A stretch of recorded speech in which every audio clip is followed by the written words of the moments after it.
The symptoms started mild. They started getting progressively worse. I was having trouble going up the stairs. I was sleeping all the time. I just didn't know, I didn't recognize that what was happening to my body. It went from running 2 to 3 times a week, 6, 7 miles, to I just need to be able to move around my home. And that was a challenge. Everything I was saying about COVID was, any day now, I'm going to get better. I'm going to feel better any day now. And that day never came.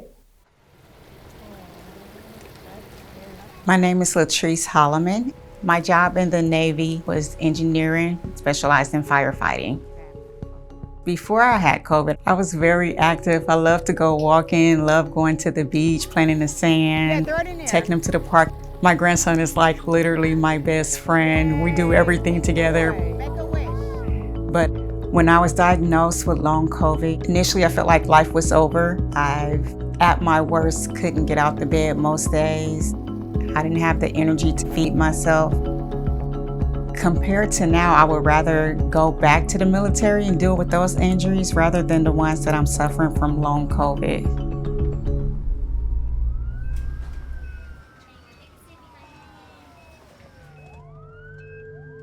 My name is Mark Corey. I was admitted to the hospital, and I was the very first patient they had that COVID. It was on March 20th, 2020. And later that day, I was intubated for 2.5 weeks. When I was released from the hospital on April 11th, I was still in somewhat of a delirious state. Things just weren't normal. Brain fog was one of the worst experiences I had. It's like I couldn't focus on anything. I couldn't remember things. Having come from a place where I was running departments and running parts of companies to the point where I couldn't quite comprehend what I was reading, it was very frustrating. And to the point where I would just like cry myself to sleep some nights.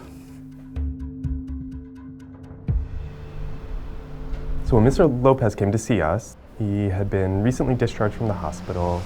He had been on oxygen and he had been diagnosed with a blood clot. We made sure that he continued his blood thinners, but a lot of his symptoms were very much focused on shortness of breath and fatigue.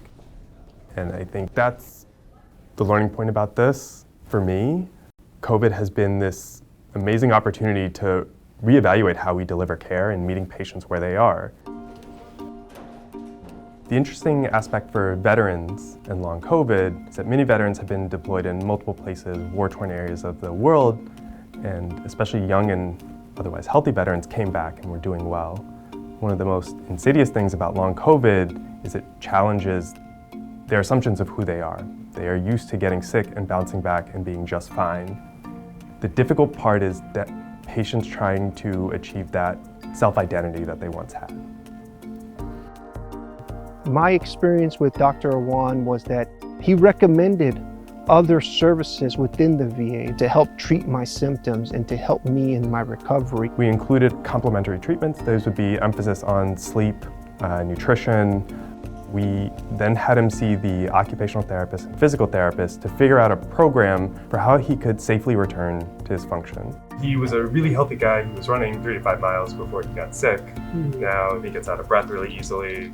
We do see a lot of patients when they feel short of breath, they have a tendency to just take these shallow breaths. They get out of breath really easily because they're so used to when they were sick, these shallow breaths, and they never relearn how to breathe again. So the Tai Chi group really emphasizes on these slow, deep breathings, almost very meditative.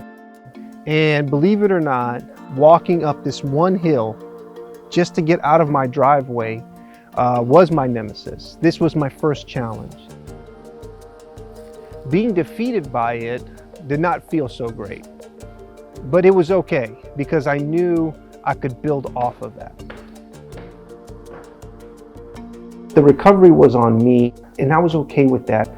It was more a personal desire to get back my health, to get back in shape where I could play with my children, where I could be more active at home.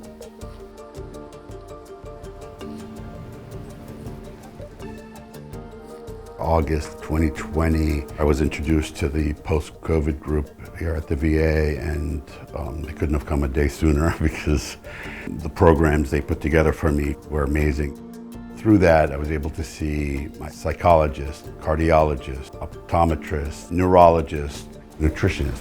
We talk about green vegetables, but it's not just green vegetables. All the different colors like this here, these are really great. They've got anti-inflammatory properties.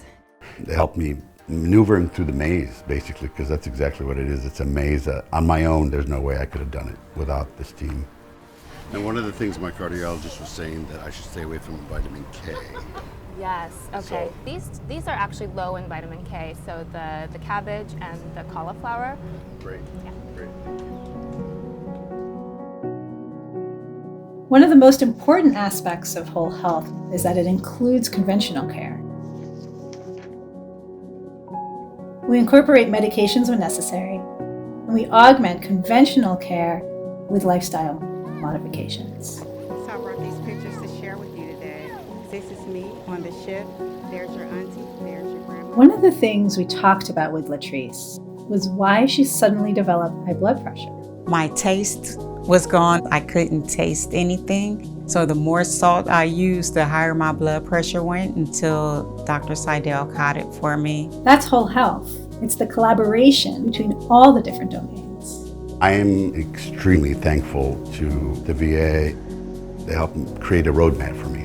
I went from walking to walking half a mile to walking a mile. If I used the starting point once I released from the hospital, I feel tremendously better. I have about a 70% improvement. I'm still feeling some symptoms, but I'm a lot better than when I was initially diagnosed. And that's the good news. It does get better.